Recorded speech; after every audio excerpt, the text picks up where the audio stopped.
अस्सलाम वालेकुम स्टूडेंट्स, उम्मीद है आप सब ठीक होंगे।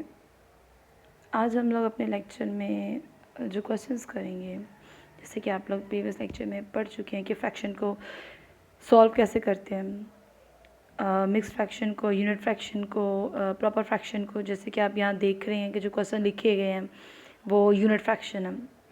यूनिट फ्रैक्शन में क्वेश्चन लिखे गए हैं। यूनिट फ्रैक्शन मीन्स कि जिनकी नॉमिनेटर 1 होते हैं, ठीक है। अब जो क्वेश्चन है हमारा है तो फ्रैक्शन से रिलेटेड ही, बट इस क्वेश्चन में कहा गया है कि verify the distributive law by using brackets. हम लोगों ने क्वेश्चंस को ब्रैकेट्स लगाते हुए या ब्रैकेट को यूज़ करते हुए हमने इन्हें सॉल्व करना है। ये तो आपको पता है कि जब क्वेश्चन सॉल्व करते हैं तो जितनी भी वैल्यूज़ हो हम उनको पेयर वाइज सॉल्व करते हैं, मतलब 2 पेयर। अब एक 4 या 5 वैल्यूज़ हैं, हम एक साथ 5 वैल्यूज़ को या 3 वैल्यूज़ को प्लस नहीं कर सकते। हम पहले 2 करेंगे, फिर 2 वैल्यूज़ में बाकी, फिर थर्ड करेंगे, फिर 4, मतलब स्टेप बाय स्टेप हम पेयर को लेकर फिर सॉल्व करते हैं। अब यहाँ पे हमारे पास 3 वैल्यूज़ है, 1 2 3।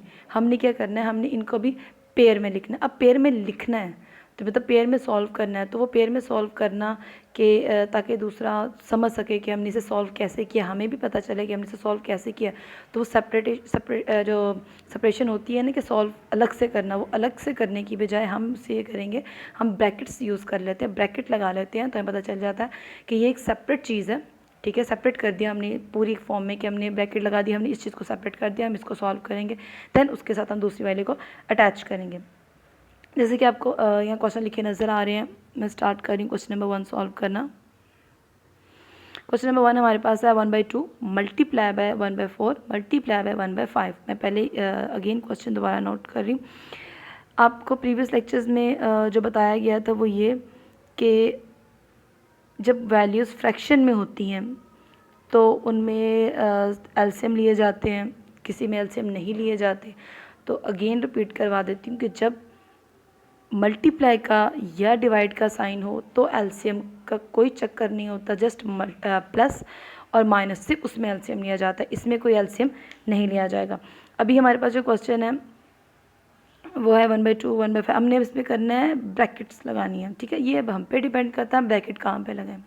लेकिन जैसे कि आपको पता है कि हर क्वेश्चन को इजी तरीके से सॉल्व करने का मेथड ये है कि उसको जो रूल्स है उसको फॉलो करें। अगर हम उस रूल से थोड़ा हट जाएंगे, ठीक है, कुछ क्वेश्चंस या कुछ तरीके या कुछ रूल्स ऐसे होते हैं कि अगर हम उस रूल से बाहर भी आ जाएं, इनको फॉलो ना करें, तो भी हमारा क्वेश्चन ठीक हो जाता है, अगर आप उस रूल्स के बाकी जो कंडीशंस हैं उसको फॉलो करें। ये ना हो कि प्लस आप 3 वैल्यूज़ को प्लस करना है। अब जैसे फॉर एग्जांपल मैं यहाँ लिख रही हूँ 2 + 3 + 4। अब आप 2 और 3 को प्लस करें 5 आता है, देन 4 को प्लस करें 9 आता है। और अगर आप इसी तरीके से पहले 2 और 4 को प्लस करें तो 6 आएगा, फिर 3 को प्लस करें 9 तो आ गया दोनों कंडीशन से। अब अगर मैं इसकी बजाय 2 में से 4 या 4 में से 2 माइनस कर दूं और फिर 3 उसमें ऐड करूं तो फिर मेरा आंसर गलत आएगा। अगर आप उसके रूल से थोड़ा निकल जाएगा, मैं कहूँ कि पहले ये 2 करें या ये 2 करें, हमारी मर्ज़ी, हम तीनों को एक साथ भी कर सकते हैं, लेकिन हम 2 पेयर में करते हैं, 2 वैल्यूज़ को करते हैं। हम अगर इसके कंडीशन चेंज कर देंगे, के प्लस की जगह माइनस कर देंगे, तो हमारा क्वेश्चन गलत होगा, ठीक है। ये तो मैंने आपको जस्ट एग्जांपल के तौर पे कहा। अब क्वेश्चन पे आते हैं। अब आते हैं कि जी हमारी कंडीशन या रूल्स क्या है। हमारा रूल ये है कि अब जब ब्रैकेट सॉल्व करते हैं तो हमेशा हम राइट साइड से, मतलब वंस पार्ट जो होता है, जिस वन साइड से कह लें या राइट साइड से क्वेश्चन के ब्रैकेट्स लगाते हैं। लेफ्ट से भी लगाएंगे तो क्वेश्चन गलत नहीं होगा, उसी तरीके से होगा, बस आपने उस सारे के रूल को उसकी कंडीशन पे अप्लाई कर देना। अगर लेकिन हम लोग करते क्या है, सारा राइट साइड से स्टार्ट करते हैं। मैं राइट साइड पे ब्रैकेट लगा रही हूँ। ब्रैकेट आपने किसी और बॉल पेन से या पेंसिल से लगाने हैं ताकि आपके ब्रैकेट नज़र आए, फील हो। ये ना हो कि आप ब्लू इंक से ही क्वेश्चन लिख के ब्लू इंक से ब्रैकेट लगाएं। अगर आप ब्लू इंक से लिख रहे हैं तो आप पेंसिल से ब्रैकेट लगा दें, या फिर ब्लू पॉइंटर या ब्लैक पॉइंटर से, ताकि वो नज़र आए कि ब्रैकेट अलग से लगी हुई है। ओके जी, अब ब्रैकेट का मतलब है कि हमने पहले इसको सॉल्व करना है। अब जो हमारे पास ये क्वेश्चन है 1/2, समझे ये है ही नहीं, ठीक है, हमारे पास क्वेश्चन सिर्फ इतना सा है। अब मल्टीप्लाई का मतलब ये होता है कि जब 2 वैल्यूज़ मल्टीप्लाई हो रही होती है तो इट्स मीन 1 5 से मल्टी कटिंग होगा। अगर कटिंग नहीं होता तो फिर हम नेक्स्ट स्टेप पे चलते हैं। 4 क्रॉस का मतलब है 1 5 से कटिंग हो रहा है, 4 1 से कटिंग हो रहा है, और ये 1 5 से कटिंग हो रहा है। अगर यहाँ पे कोई कटिंग नहीं हो रहा, मीन्स आप देख रहे हैं कि ये कोई चीज़ भी इसमें कटिंग नहीं हो रही, तो हम इसको मल्टीप्लाई करते हैं। और मल्टीप्लाई कैसे करते हैं, हम इसको एक बार पे लिखते हैं मल्टीप्लाई के साइन के साथ विद ब्रैकेट्स। देन हम इसे सॉल्व करेंगे। 1 1 ज़ा 1, 5 4 ज़ा 20। ठीक है, अब जब दो वैल्यूज़ सॉल्व होकर एक वैल्यू में कन्वर्ट हो जाती है, चेंज हो जाती है, दो वैल्यूज़ थी, दो फ्रैक्शन वैल्यू थी, सॉल्व होने के बाद एक फ्रैक्शन वैल्यू बन गई, तो एक फ्रैक्शन पे कभी भी ब्रैकेट नहीं लगाते। लगा भी देंगे गलत नहीं, लेकिन मैथमेटिकली हम एक ब्रैकेट पे एक फ्रैक्शन वैल्यू पे ब्रैकेट नहीं लगाते। हम इसे ब्रैकेट लगाएंगे क्यों? क्योंकि एक ही वैल्यू क्यों लगाएंगे? हम क्या करते हैं, हम पेयर पे हमेशा कभी भी ब्रैकेट यूज़ की जाती है, पेयर पे की जाती है। अगर सिंगल वैल्यू पे की जाती है तो कोई उस पर और कंडीशन अप्लाई हो रही होती है, जिसकी वजह से वो सिंगल पे ब्रैकेट लगाई जाती है। अब ये टू वैल्यूज़ अगर आप चाहें तो इस पर ब्रैकेट लगा सकते हैं। अब जो कि हमारा क्वेश्चन ब्रैकेट्स पे है कि हमने ब्रैकेट्स को सॉल्व करना है, तो फिर हम इस पर ब्रैकेट लगा लेंगे। अगर आप नहीं भी लगाएंगे तो ये यहाँ पे गलत नहीं होगा, यहाँ पे हमें लाजमी लगानी है।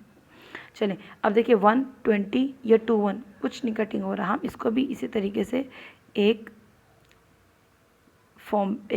बाय के फॉर्म पे लिखेंगे। देन हमें बस जगह नीचे अगर आपको नज़र आ जाए तो अच्छी बात है। चलें जी, 20 को 2 से मल्टीप्लाई करें, दैट इज़ 40। ठीक है, ये हमारा, अब देखा भी एक वैल्यू मैंने अगर यहाँ पे ब्रैकेट्स लगाई, ठीक है, ब्रैकेट लगा दी। अब नीचे मैं ब्रैकेट नहीं लगाऊंगी, वो तो एक वैल्यू है, ठीक है, एक फ्रैक्शन वैल्यू, ये कोई भी एक वैल्यू कभी भी आप, अगर मैं आपसे कहूँ 7 लिखे खाली, तो आप 7 को ऐसे तो नहीं लिखेंगे ब्रैकेट में। ब्रैकेट का मतलब होता है कि अगर 2 या 3 4 वैल्यूज़ हैं तो उनको अलग अलग करने के लिए, सॉल्व करने के लिए, अपने फ़ायदे के लिए, या क्वेश्चन में दी गई कंडीशंस हो तो उसके लिए हम उस हिसाब से सॉल्व करें। खुद से हमने नहीं लगानी। अब एक वैल्यू उस पर हम क्यों लगाएंगे? ओके जी, ये क्वेश्चन आपका सॉल्व, कोई इसमें चेंज नहीं है। पिछले जो प्रीवियस क्वेश्चन उसमें हमने सिर्फ 2 वैल्यूज़ को सॉल्व किया, यहाँ पे 3 है। अब नेक्स्ट क्वेश्चन पे आते हैं। अच्छा जी, यहाँ पे क्वेश्चन हमारे पास है 1/5 मल्टीप्लाई 1/2 मल्टीप्लाई 1/3।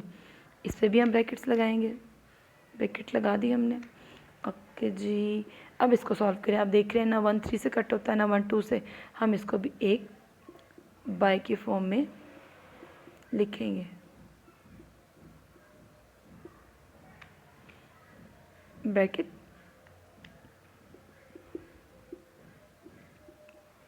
1 1 ज़ा 1 3 2 ज़ा 6।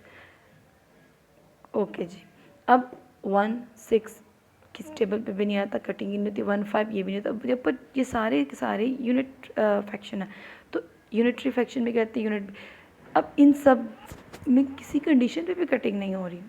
जब कटिंग नहीं हो रही तो हम सिंपली कह सकते हैं कि हमने इसको क्या करना है, जस्ट मल्टीप्लाई करना है। यहाँ पर एलसीएम नहीं लेना, अगेन बता रही हूँ, क्योंकि एलसीएम मल्टीप्लाई डिवाइड में नहीं होता।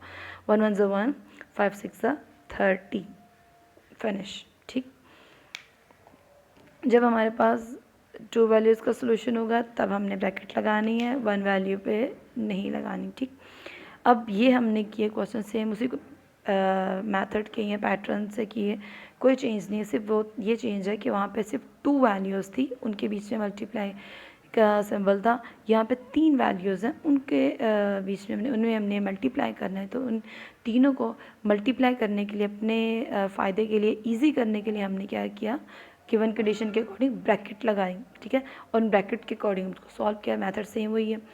अब आपका होम असेसमेंट टास्क ये है कि आपने क्वेश्चन नंबर 18 का के बाकी जितने भी रिमेनिंग पार्ट्स हैं वो अपने होमवर्क पे करने हैं, एंड देन उसकी पिक्चर क्लिक करके व्हाट्सएप ग्रुप में सेंड करनी है। तब तक के लिए खुदा हाफ़िज़।